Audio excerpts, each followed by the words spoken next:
Nothing about the Friday of Jesus' crucifixion would have been seen as good, of course.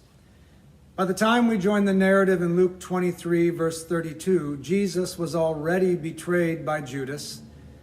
The 12 disciples had fled. Jesus was convicted and tortured, and he's now on his way to Golgotha, the public execution site near Jerusalem. Surely his followers believed God would do something to stop this. But the procession keeps moving toward Golgotha. Luke 23, verse 32. 2 others also, who were criminals, were led away to be put to death with him. When they came to the place that's called the Skull, they crucified Jesus there with the criminals, one on his right and one on his left. Then Jesus said, "Father, forgive them, for they do not know what they are doing." And they cast lots to divide his clothing. And the people stood by watching.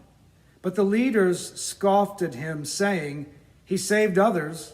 Let him save himself, if he's the Messiah, this Messiah of God, this chosen one." The soldiers also mocked him, coming up and offering him sour wine and saying, "If you are the King of the Jews, save yourself." There was also an inscription over him, "This is the King of the Jews." One of the criminals who were hanged there kept deriding him and saying, "Are you not the Messiah? Save yourself and us." So as we see Jesus joined by 2 others for crucifixion, we see others now experiencing what he'll experience. Crucifixion was reserved for the worst of criminals in the eyes of Rome. It was public torture. It was public struggle. It was public death. For Jews of the day, crucifixion was to die as a sinner under a curse, not a blessing. It was to face a common grave without funerary rites. It was an ending beyond your worst nightmares and deep humiliation for the families of the crucified.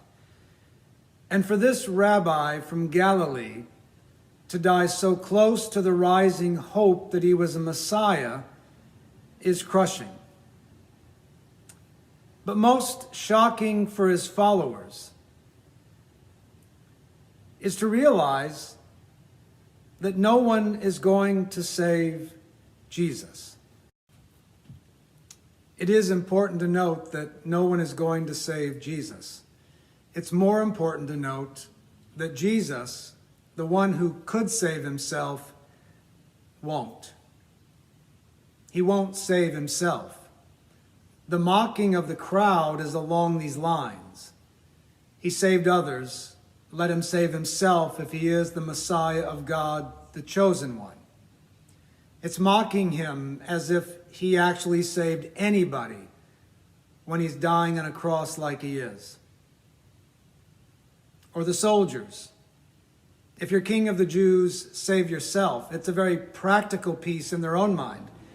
Who, if he could save himself, wouldn't save himself? But indeed, he won't save himself. Jesus refuses to save himself. And of course, for a very good reason. You, I, the world, we are the reason Jesus refuses to save himself. Our future is tied to the Jesus who dies on a cross, not the Jesus who might have escaped from a cross. The Jesus who escapes from a cross and saves himself